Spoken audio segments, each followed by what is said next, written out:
We have, as a species, long suffered the results of a civilization with foundations for understandings built upon outdated belief systems, and a funded academic institution in which one is rewarded for repetition rather than that of pioneering a theory which could shine a light upon the oldest, most controversial corners of human civilization. Where did we come from? How old is human civilization?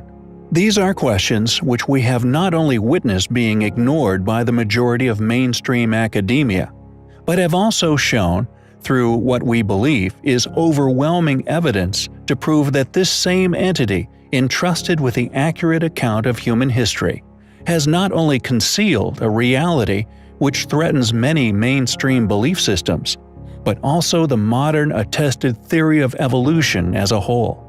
Entire chapters of human history, and also, more than likely, entire branch-off subspecies of giant humanoid remains removed from the history books, concealed within kilometers of hidden artifacts, hidden away, withheld from the masses, often in favor of profitable avenues, born out of stability of understandings which powerful institutions grown out of which, in turn, protect their own survival, rather than that of the allowance of furthering the understandings of the common man. There is not only strong evidence still to be found all over the planet of past highly advanced civilizations which displayed capabilities far beyond that of any civilization within the permitted timelines of investigations, but prove the tremendous age of some of these ancient ruins. These relics, far from mere ruins, are in reality more accurately described as the fossilized remains of human activities that do not just stretch a few 100,000 years into the ancient past, but due to the time needed to develop such features, are indicative of a civilization nearly or possibly over 1,000,000 years in age. The great stones within the Western Wall, for example, are not only far in excess of any weights the already studied permitted ancient ancestors within known history were capable of moving, or indeed using as building blocks. But fortunately, this site still possesses ancient wooden stakes, presumably once used within the method of construction, which, regardless of the fact that the method is still an enigma to modern understandings, the wood, in contrast to stone relics, can indicate an age as to when this foundation was undertaken, petrified, fossilized, now stone blocks of what was once wood, that are unquestionably of an incredible age, support our argument of this far-spanning, currently dismissed chapter of ancient human civilization, which, if embraced by mainstream science, would not only prove this past beyond doubt, but would in turn threaten many currently highly profitable and as such extremely powerful and in turn influential belief systems and the institutions which have grown up around them in regards to ancient human origins and development. Fossilized tree roots can also be found upon the megalithic blocks of Gornja Shoria. Many other sites, like that of the inexplicable ancient temples of Petra, in some of the less publicized areas of the site, display immense erosion regardless of the site's relatively sheltered location. It seems that many of these oldest of sites not only often lay below several feet of sediment, which due to the funded and as such same rhetoric within geological studies forbids said sites to even be recognized as that of the past work of intelligent man. Due to this immense age, any human remains that may have been left by these ancient builders would have long turned to dust or have been fossilized at the site. Concealed upon their discovery, or like any site which gains notoriety within mainstream media, secretly revisited and ransacked of any evidence of this incredible age. We believe that possibly the only remaining traces of these past ancestors can now only be found within the most obscure and curious of places, like that of the Altamira man, for example. A rare fossil, apparently of the genus Homo, Discovered in 1993 in the karst sinkhole in the Lama Lunga cave near the city of Altamura within Italy, that thanks to its location and the near impossible feat it would be to remove him, has been left in situ for the world to see, and thanks to where he fortunately lay, has been slowly growing ever since his death. He is quite possibly of an immense age and died an incredibly long time ago, and has, instead of slowly decaying away, fading away like the world which he once lived within, has continued to be preserved in the calcite that has grown around him. Remarkably well preserved but embedded in stalagmites and covered in a thick layer of calcite, the find was left in situ in order to avoid damage. Research during the following 20 years has been based mainly upon documented on-site observations. Consequently, experts have conveniently remained reluctant to agree on a conclusive age, and have thus never arrived at a mainstream consensus on the species it belonged to.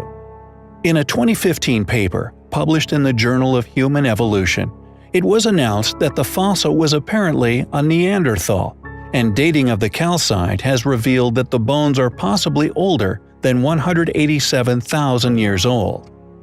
How old is human civilization? Where do we come from?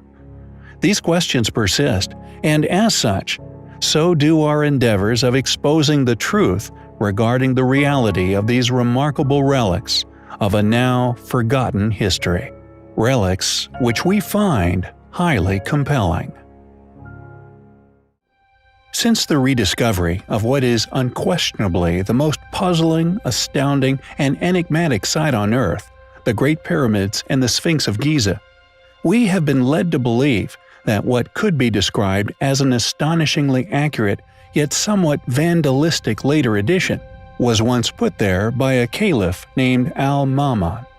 Now popularly known by its coined title, Al-Ma'mun's Forced Entrance. This title, although argued as his work, has a pretty compelling tale attached to its possible original purpose. When one actually looks into what an incredible achievement this tunnel once was, it becomes apparent that it was cleverly bored by an ancient people, far more advanced than a 9th century caliph. Additionally, possible hypotheses have been put forth as to its origins by individuals who may have known of entrances into the pyramid. We in the modern world have either lost knowledge of or have been prevented from knowing about their existence.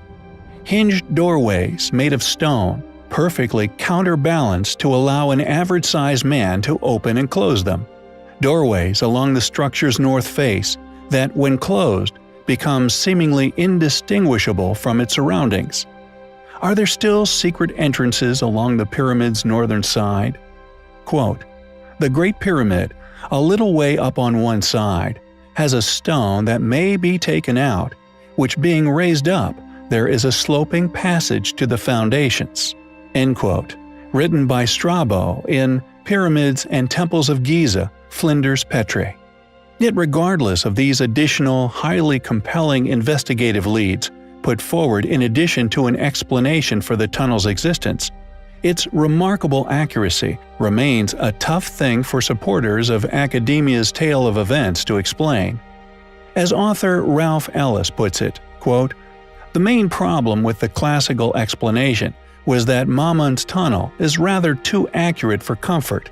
It tracks into the pyramid in a direct line for the all-important junction between the descending and ascending passageways.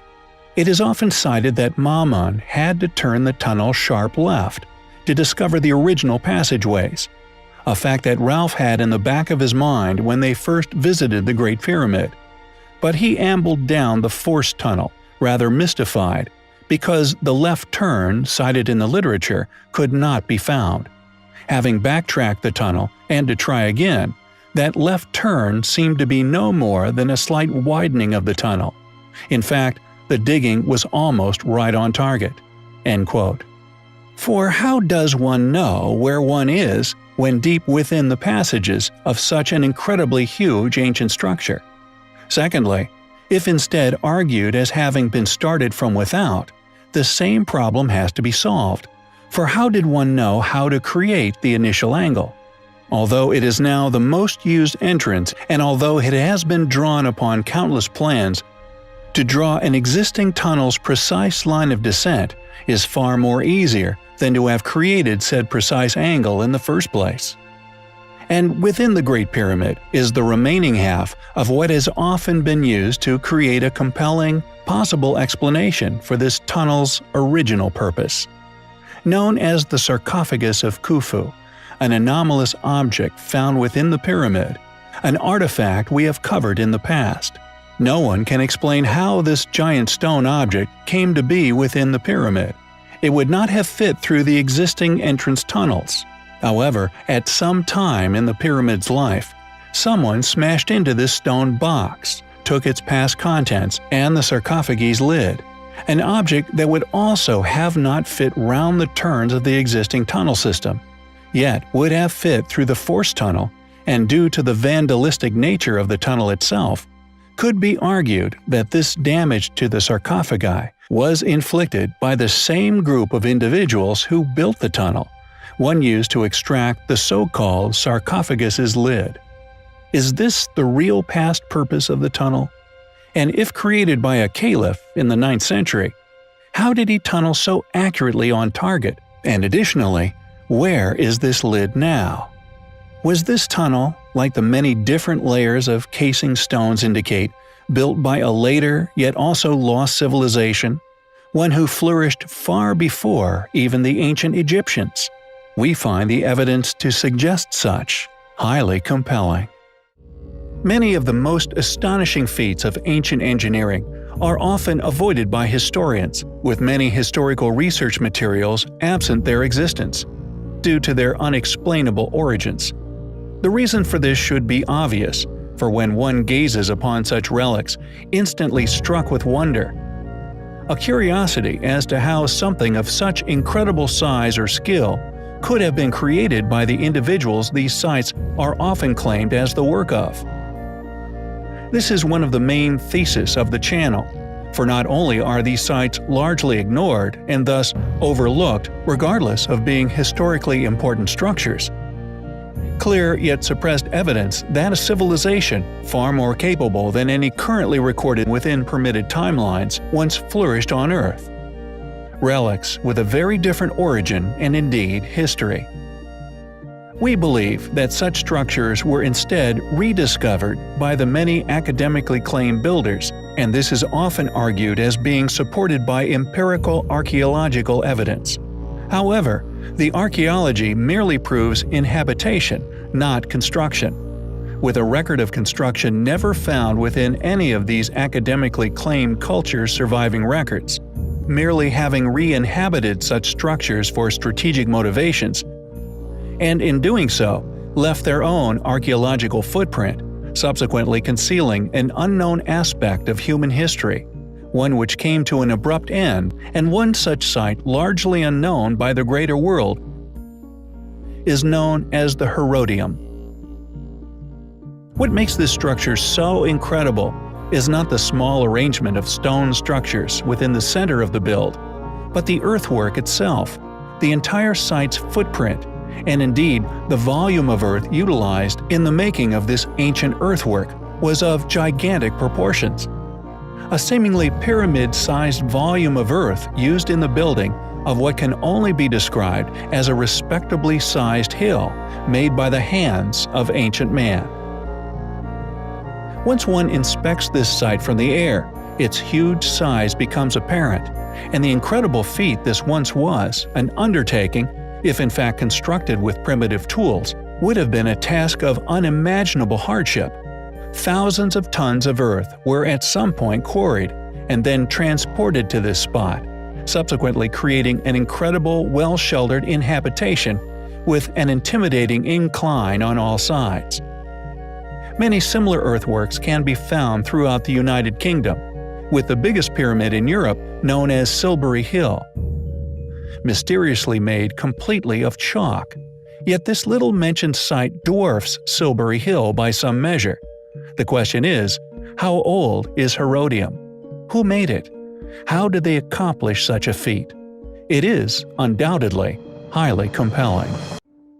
Peru undoubtedly has one of the most compelling collection of ancient ruins that can be found anywhere on Earth. A vast collection of astonishingly well-preserved, incredibly ingenious, complex-designed ancient settlements, infrastructure, irrigation, agricultural designs, with countless others, often incorporated or accomplished through the creation of precisely executed, purpose-built structures, with incredible features to accomplish built-in functions of astonishing ancient contraptions. Contraptions modern man has not only learned about through the building of these sites, but thanks to the brilliant condition of much of ancient Peru, the work of the as-forementioned polygonal civilization, one of 4 lost civilizations, which we have personally identified here on the channel in prior videos. Feats of engineering which enabled us to use identified methods and signature stonework to ultimately verify the work of separate civilizations, which due to modern belief systems and the profit and control this provides to those who profit from said societal infrastructures, is actively hidden by a mainstream academia's morally destitute funding structure. Yet, regardless, these sites eventually deciphered and understood by modern studies. Moray, for example, is an ancient ruin that displays the levels of advanced knowledge that the builders once possessed. These step-like designs are also found at Ollantaytambo among others, although appearing as the steps of giants, were in reality used to acclimatize different plant species, often types of crops, herbs, and food producers to a different altitude to where they were native, allowing this ancient civilization to take food-producing plant types high into the mountains. These extraordinary ancient builds, studied by countless talented individuals for many years, have now been decoded and understood in depth, in particular the infrastructure, and the fact that it is unquestionably far too advanced to be publicly claimed as the work of the Incans. Thus, this has culminated in the academic world being forced to not only admit this, but do so in such a way that anyone who continues to press the issue soon realizes it is not only a confession in regards to their awareness of past, now lost, once highly advanced ancient civilizations, but is a broad categorization of said ruins as pre-Incan. And just like the incredible network of water channels previously covered, which connect many ancient settlements which allowed water to be pumped from places of abundance to places of drought, providing precious water supplies to countless ancient sites. The Yoktails are yet another collection of incredible ancient structures which you are unlikely to hear about in mainstream historical studies. Yoktails came in many shapes and sizes. These incredible builds were once enormous freezers, not only used to create ice in cooler climates, but to store it during the hotter times of the year. These miraculous inventions, from spiral designs, wind tower designs, and ingenious vent placement designs, all assured cool air would continuously flow into vast underground portions of the structures.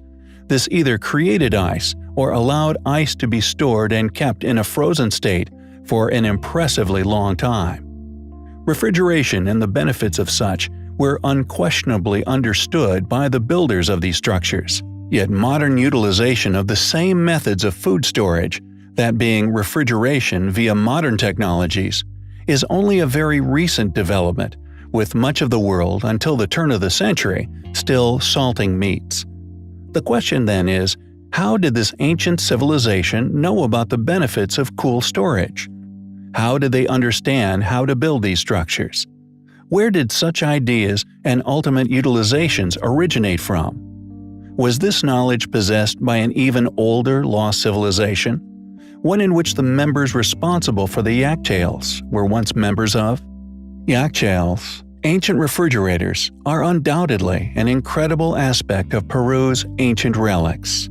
Relics which we find highly compelling. We have in the past covered a number of the impressive Stone Age relics that can be found all over the globe. enormous stone menhirs, henges, and dolmens, nearly all of which have been attributed to our distant Neolithic ancestors. Enormous ancient earthworks, many built with such precision that regardless of the fact that sites like Newgrange, for example, is not only covered in thousands of tons of earth, but also possesses stones used to form its long passageway entrance far into the hundreds of tons, were so accurately placed that the site's entrance, along with many similar sites, are perfectly aligned with the winter solstice. And due to the fact that much of these sites are buried under such enormous volumes of earth, the true size and indeed undertaking these once were is still largely unknown and academically underestimated. It seems that for some as yet unknown reason, this supposedly primitive age within the development of the modern man were not only obsessed with solar, planetary, and satellite precisions, but were able to create such monuments with such huge erosion-resistant stone megaliths, so precisely plotted within the local geography, that they display an extraordinarily detailed level of astronomical knowledge. Many said alignments perfectly depicting orbits so complex that we, the modern man, have only very recently learnt ourselves, which has in turn allowed us to understand the coded messages and chart the near-perfect precision behind the motivation of many of the most impressive Neolithic sites. Furthermore, not only do many of their sites across Europe display a tremendously in-depth knowledge of the cosmos, in particular our own solar system, but additionally, dolmens, undoubtedly the second most recognizable and abundant of Neolithic remnants still dotting the planet, left by people of this enigmatic age, displays the same as yet unexplained ability to quarry, lift, and precisely place stones many tons in weight atop one another, seemingly with ease. These stones display a feat that, to this day, regardless of the countless individuals and intellects which have mulled over their existence, have yet to have their placements logically explained by anyone. As such, they remain one of the defining features among countless ruins across the globe that, due to their incorporation into said sites, allows one to identify their presence as the product of lost knowledge and thus lost civilization. Ergo, we feel they are surviving fragments of evidence, left by a far more capable, far more advanced, and thus far older civilization. One now lost to history, or possibly the work of a remnant of a civilization once capable of much more. Due to the primitive nature of many of the Neolithic sites and the stone finishes, they may have been moved and lifted with this lost knowledge, yet they all lack the signature tool marks or finishes of more detailed ruins such as Baalbek or Giza. This observation suggests to us that the Neolithic people, although possibly accurately placed chronologically within antiquity, were in reality a surviving remnant of a far older civilization, one which was capable of lifting, building, and most importantly, refining such stones, a crucial detail Neolithic ruins lack. It seems these technologies, rather than the lifting techniques utilized by the ancients, became lost and were not within the arsenal of, in our opinion, their possible surviving predecessors, the Neoliths, who, regardless of such, still possessed exquisite astronomical knowledge. Many of these sites are rarely explained. They are often simply attributed to a group without any further explanation. And the Evora megaliths are no exception. Claimed to have been the work of humble farmers some 6,000 years ago, these enormous multi-ton stones, which make up a number of sites within a small corner of Portugal, are to us clearly Neolithic megaliths. They not only display complex solar alignments with solstices, a Neolithic trademark, but to suggest that said stones were somehow sourced, quarried, transported many miles, and ultimately placed in such precise alignments by humble farmers. Stones displaying such a detailed awareness of the solar system and weighing such gigantic weights we find preposterous. Not only were the weights of these stones far in excess of what the said people were capable of working or lifting, but to suggest so, we feel, is clear evidence of conspiracy, a concerted effort to hide a huge chunk of our own history, and indeed what these ancient people were trying to tell all of us from us all. The question is, why would funders of said institutes want to hide these particular truths?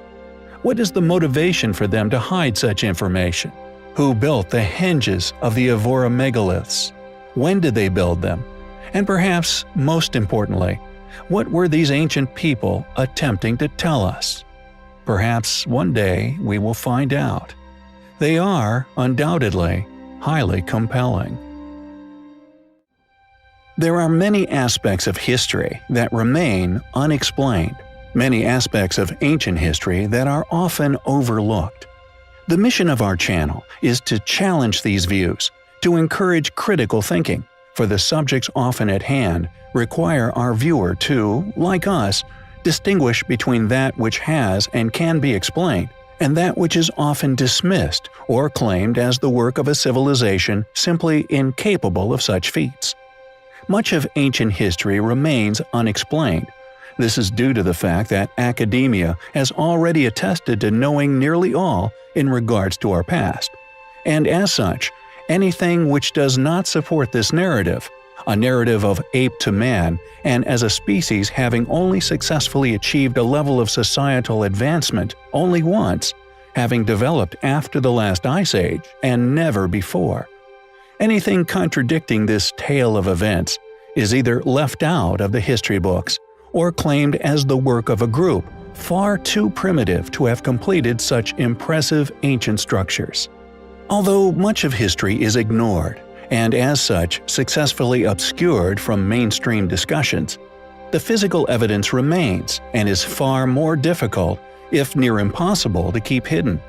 It may be easy for academics to ignore such sites, avoiding having to ever explain their origins, but these often enormous stone relics remain for all to see. And if one applies some effort into researching such curious areas of history, as do we, they will not only witness this mass conspiracy to avoid any discussion or popularization of such exhibits, but will inevitably come to similar conclusions as we have in regards to their inexplicable design, the incredible feats these structures once were, and the advancement that their creators must have attained to have ever completed said sites. However, not only ancient ruins are areas of history that remain unexplained. There also exists events documented within permitted history that remain equally as perplexing and seemingly impossible to logically explain, with the Nanking incident being one such mysterious case. On December 9, 1939, during the Second Sino-Japanese War, a battalion of Chinese soldiers was assigned to a 2-mile stretch of foothills as reinforcements in the area of Nanking. The commander of the battalion, Colonel Li Fuxian, was ordered to prevent the Japanese from getting out of the nearby city. However, several hours after these orders were given, the majority of this battalion, some 3,000 Chinese soldiers, simply vanished without a trace. What makes this disappearance all the more enigmatic is the fact that to this day, no one has been able to explain where they went. No remains have ever been found. No evidence of them having abandoned the war. Nothing. They simply vanished without a trace. There were simply no signs of them ever found. The remaining soldiers who escaped this fate, a group who were guarding a nearby bridge, later reported that there was no evidence of any battle having taken place, something these individuals placed so close to the disappearance would have heard, and the soldiers' guns were all found stacked beside their cooking fires. The question is, what happened to this 3,000-strong group of soldiers? How could they simply vanish without a trace? It remains the most perplexing case of disappearance known to history, and as such, regardless of this event being relatively recent, is undoubtedly highly compelling.